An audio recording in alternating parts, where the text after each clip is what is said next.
the leading manufacturers with a digital strategy are building systems to allow all these integrations.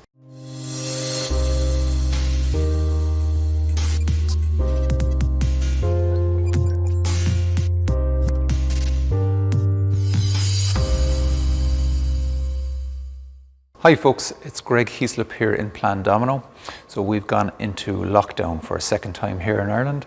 So I've decided to record some videos that will hopefully be of some use and some interest to you. The focus of the videos really will be on the digital lab and digital transformation, I suppose. But in order to I suppose explain the digital lab, particularly the QC laboratory, which is what PlanDomino is interested in, really we need to put some context on it. And the context really is in pharmaceutical manufacturing. So in order to do that, I'm going to start off maybe with some videos on the kind of industry 4.0 and how does the lab fit into that, to put some context in it. And of course, this is not the industry 4.0 as such is not my area of expertise, and there are other places you can go to get information on that. I'm just going to do my best to give you some context as to how the laboratory actually fits into that. Maybe we'll just talk in the first video here about I suppose the technology stack and the automation stack in manufacturing. So if we look at the automation stack, which is essentially your enterprise resource planning, ERP, your manufacturing execution system, SCADA, supervisory control and data acquisition, and then you've got your HMI, which is essentially your human machine interface, and I suppose from this point on here, we're really talking about down on the production line. And you've got your PLCs, and these PLCs, so PLC is a programmable logic controller. They are basically on your line, on your equipment, and they would be connected to sensors and actuators. So this is your traditional technology stack or your automation stack. And if we look at any manufacturing system now, pretty obvious that there's a lot more going on other than what we just see here. So maybe, for example, you've got your CRM here, like your customer relationship management system, like say Salesforce or something. You may also have your HR system, something like Workday or something like that. And then I suppose maybe at the other end here, you might have fleet management or logistics. You may also have, you more than likely have some sort of quality control system. And that quality control system will probably have, you'll have QA, QC, and now I'm not talking about pharmaceutical manufacturing, not just yet, but this is maybe something more traditional manufacturing. And of course, in a more traditional manufacturing, your quality control really is about trying to minimize the loss in terms of quality. So if you manufacture 100 parts and maybe 98 of them are good, and you have to get rid of 2 of them, your goal would be to maybe to make 99 of them good, so you're reducing your loss. In pharmaceutical manufacturing, there's a different approach, because anything that goes out puts patients' safety at risk. So the quality function in pharmaceutical manufacturing is all-encompassing, really, and it's integrated into all parts of your organization. But we won't get into that quite yet. Really, what I want to do is I want to explain the automation stack and what all these systems are. And I suppose when we talk about pharmaceutical manufacturing, and obviously the laboratories in pharmaceutical manufacturing are, they're quite a large function, and they make up quite a large part of a pharmaceutical manufacturing organization.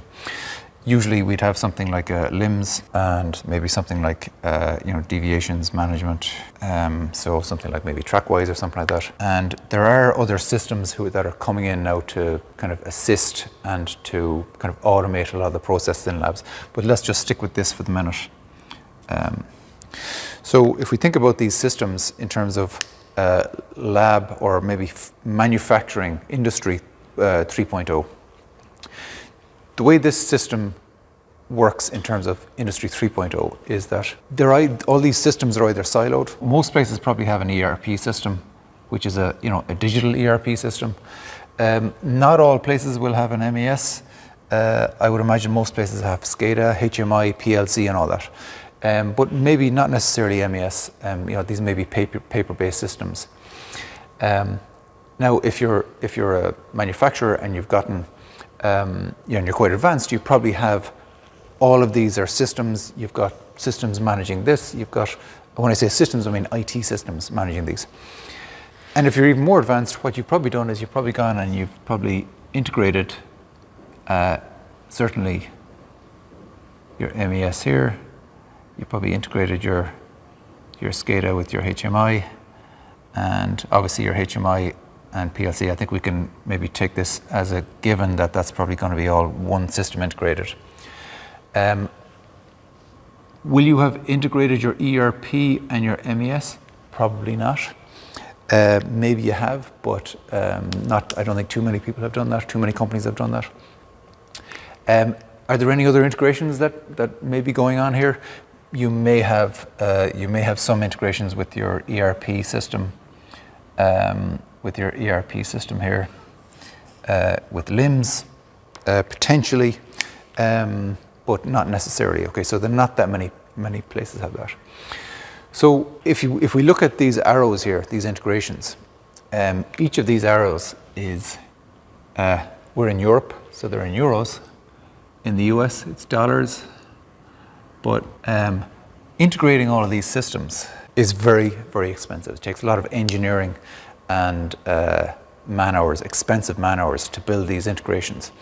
And as a software vendor, what I often hear is the question is, can you integrate with X, Y, Z? And depending on who the person you're talking to is, they'll want me to integrate with a different part of the company. Can you integrate with the learning management system? There's another system that you have, your LMS. Can we integrate with the learning management system? Can we integrate with LIMS? Can we integrate with ERP? Can we integrate with the deviations management system with TrackWise? Now, we could potentially integrate with each and all of these systems, but this is all costs a lot of money and a lot of engineering man hours. So it's an expensive business doing all these integrations. And I would say that really, that sums up Industry 3.0 is a lot of disparate integrations across the board, across your organization. Now, again, this is not my areas of expertise. I'm just trying to give you some context so that we can, when we do talk about Lab 4.0, what that means. And in the next section or in the next video, I'm going to talk about Lab 4.0 and how we can integrate and why we want to integrate our laboratory systems with the rest of the organization.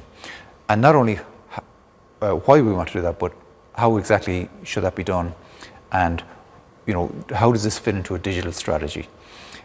If you don't have a digital strategy on in your manufacturing plant, it's going to make it more difficult. All the leading manufacturers with a digital strategy are building systems to allow all these integrations, and we'll talk about that in the next video.